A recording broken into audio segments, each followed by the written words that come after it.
So this is a continuation of what I started to record yesterday, or in my last episode, called The Basics and Attitudes of Mindfulness Practice. This is from a document I had written which breaks down the basics of mindfulness in my point of view from the mindfulness-based stress reduction tradition of mindfulness. The first episode, which if you haven't listened to, I would say to go back and listen to that first. It's called The Basics and Attitudes of Mindfulness Practice Part 1, and this will be Part 2. This part explains the breakdown of the attitudes of mindfulness as written in the MBSR, or Mindfulness-Based Stress Reduction curriculum by Jon Kabat-Zinn, and this is my interpretation of them. The first one being non-judging. When my mind wanders from the, quote, object of meditation, there can be a tendency to judge myself. The judgment comes from a belief that I have done something wrong. In other words, if I choose to pay attention to my breath, and I find myself preparing in my mind for a meeting the next day, there may arise the thought that I have, quote, failed in my meditation practice, because I had intended to focus on the breath, and now I'm focusing on something else. Non-judgment helps us bring a realistic expectation to our meditation practice. The mind will always wander. This is just what the mind does. So to judge ourselves for having a wandering mind is about as useful as judging ourselves every time we sneeze.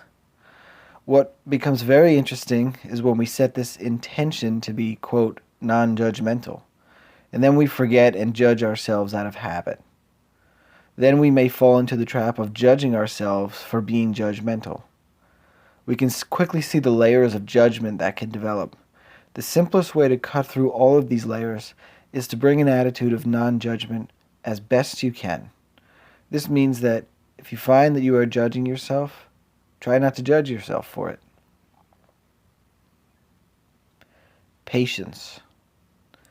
An image that comes to mind when I think of patience is that of a baby. If a baby has unmet needs, it cries. The baby will cry until the need is met. Maybe the baby is hungry, afraid, tired, etc. A caregiver can tune into a baby's needs and help relieve the baby's suffering. If a caregiver becomes impatient with the baby, it may exacerbate the problem. The same is true for our adult selves. We have needs that must be met, and if we are kind to ourselves and tend to those needs patiently, it will be soothing. However, if we become impatient with ourselves, it will only exacerbate the problem. Beginner's mind. Beginner's mind means keeping an open perspective to your mindfulness practice and to your life. It means that we do not go into any practice with the idea that we know what to expect. For example, in my training to become a qualified MBSR teacher, I had to do the, quote, raisin exercise many times. This is a simple practice where one slowly encounters a raisin by smelling, touching, seeing, and tasting it. If after one such encounter with a raisin, we decide that we have, quote, done this exercise before, quote, we may close off to the idea that we may learn something new.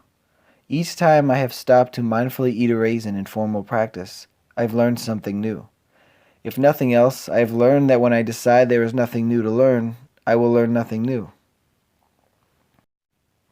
Beginner's mind also means bringing fresh eyes to your practice. As part of a Vipassana retreat, I sat in silence for 10 days, and for the first 3 days I was instructed to pay attention to my breath.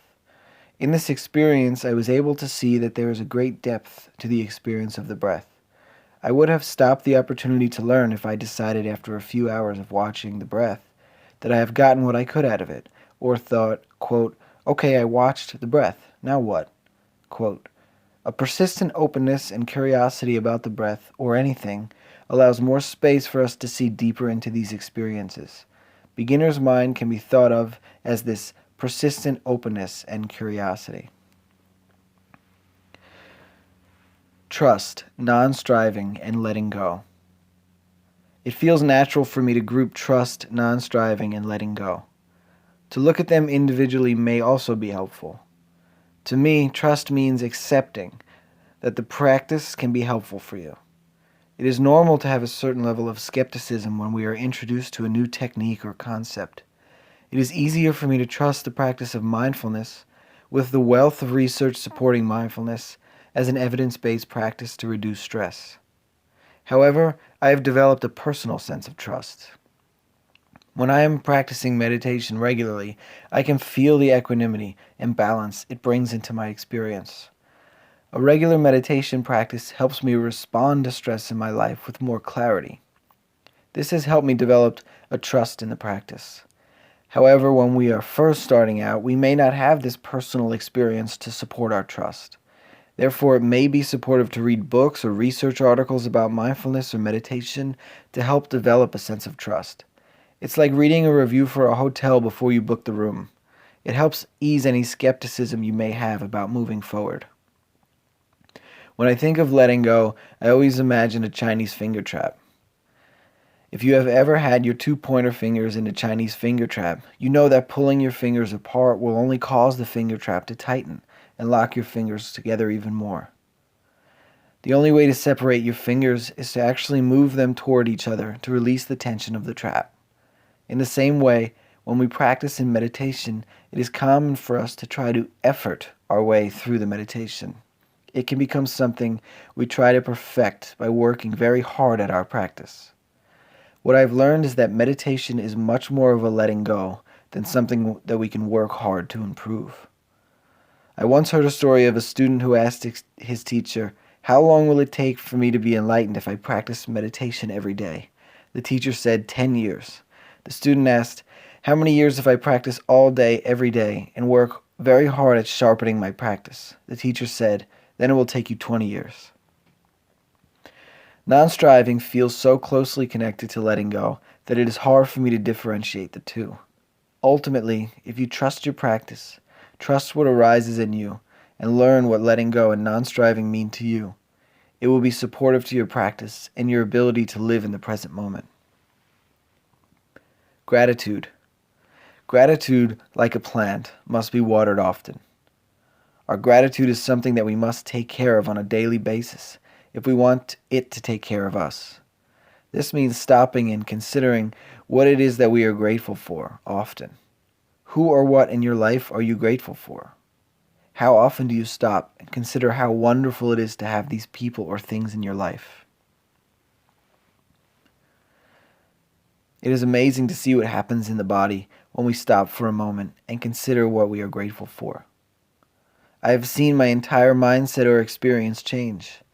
I was once given a gratitude calendar, which had me track 3 events or people I was grateful for in each day. At the end of the week, a particularly stressful and hectic week, I stopped to reflect. My first thought was, quote, "What a crazy week. I will be happy when all of the stress is gone," quote. But after reflecting on my gratitude calendar, I had a different perspective about the week. My new perspective was, quote, "Despite all of the stress and perceived negativity, there was a lot of good that happened this week. There's a lot for me to be thankful for." Generosity. To me, generosity is an umbrella concept for a lot of related concepts. When I speak of generosity, I will use the words compassion, kindness, generosity, care, love, etc.